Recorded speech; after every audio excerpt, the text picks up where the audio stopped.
Bangladeshi model অভিনেত্রী শান্তা পালের সহযোগীর বাড়িতে তল্লাশি। ধৃত সৌমিক দত্তের বাড়িতে তল্লাশি চালিয়ে 13টি ভোটার কার্ড উদ্ধার গোয়েন্দাদের। 13টি ভোটার কার্ড নিয়ে জানতে ইলেকটোরাল অফিসারকে চিঠি। খবর লালবাজার সূত্রে।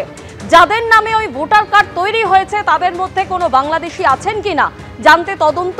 রীতিমতো রেজিস্টার খাতায় নথিভুক্ত করে জাল নথির কারবার চালাতো সৌমিক।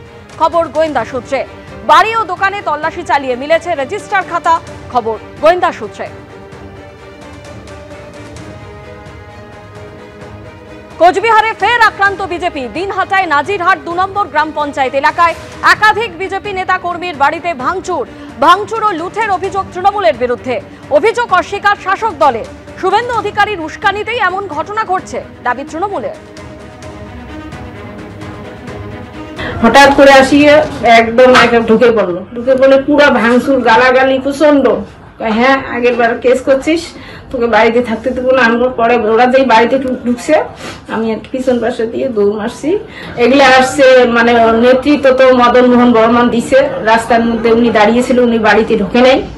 মদন বর্মন, আমার তপন বর্মন আর হচ্ছে কি যেন স্বপন বর্মন, ওগুলো রাস্তার মধ্যে ছিল।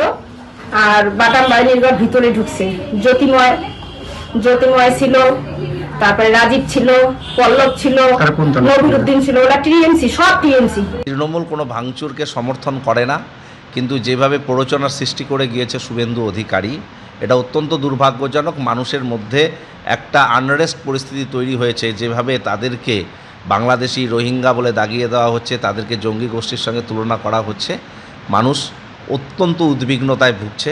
এবং উদ্বিগ্নতাকে কিছু মানুষ কিছু জায়গায় এ ধরনের কর্মকাণ্ড করে থাকতে পারে। আমরা খোঁজ নিচ্ছি, তবে আমাদের দলের কর্মীরা নেই, এ ব্যাপারে আমরা নিশ্চিতভাবে বলতে পারি। এই মুহূর্তে যে খবরের দিকে নজর রাখবো, বাংলায় এসআইআর এর জন্য প্রস্তুত কমিশনকে জানিয়ে দিল সিইও দপ্তর। আরো বিস্তারিত জানতে কথা বলবো আমাদের প্রতিনিধি রুমা পালের সঙ্গে। রুমা, এই বিষয়ে জাতীয় নির্বাচন কমিশনকে সিইও দপ্তর যে রিপোর্ট পাঠিয়েছে তাতে ঠিক কি বলা হয়েছে?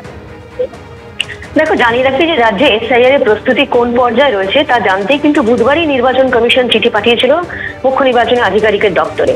এবং রাজ্যের মুখ্য নির্বাচনী আধিকারিকের দপ্তর সমস্ত জেলা থেকে আসা রিপোর্ট একত্রিত করে সবিস্তারেই কিন্তু সমস্ত রিপোর্ট নির্বাচন কমিশনে পাঠিয়েছে। এবং জানিয়ে রাখি যে এসআইআর বলে রাজ্যের মুখ্য নির্বাচনী আধিকারিকের দপ্তরে যে সব দিক থেকে প্রস্তুত সেটা কিন্তু আরো একবার জানিয়ে দেওয়া হলো। অন্যদিকে জানিয়ে রাখি এবার বেশ কিছু নিয়ম রয়েছে, যেটা বুথের বিষয় রয়েছে যে 1200 বেশি ভোটার থাকবে না একটি বুথে। সেই কারণে কিন্তু বর্তমানে যেমন 80,680টি বুথ রয়েছে এবং সেটা কিন্তু বেড়ে দাঁড়াচ্ছে 94,000-এরও বেশি। সেক্ষেত্রে এই বর্ধিত বুথের সংখ্যাও পাঠিয়ে দেওয়া হয়েছে রাজ্যের সমস্ত স্বীকৃত রাজনৈতিক দলের কাছে। এবং মনে করা হচ্ছে আজকে কয়েকদিনের মধ্যেই কিন্তু এই রাজ্যের মুখ্য নির্বাচনী আধিকারিকের দপ্তরে এই বর্ধিত বুথ নিয়েও কিন্তু বিশেষ বৈঠক হতে চলেছে। এবং যেহেতু সিইও দপ্তর একেবারেই প্রস্তুত রয়েছে, এসআইআর এর সমস্ত চূড়ান্ত পর্যায়ে প্রস্তুতি হয়ে গেছে, সেটা কিন্তু নির্বাচন কমিশনও জানিয়ে দেওয়া হয়েছে। ধন্যবাদ।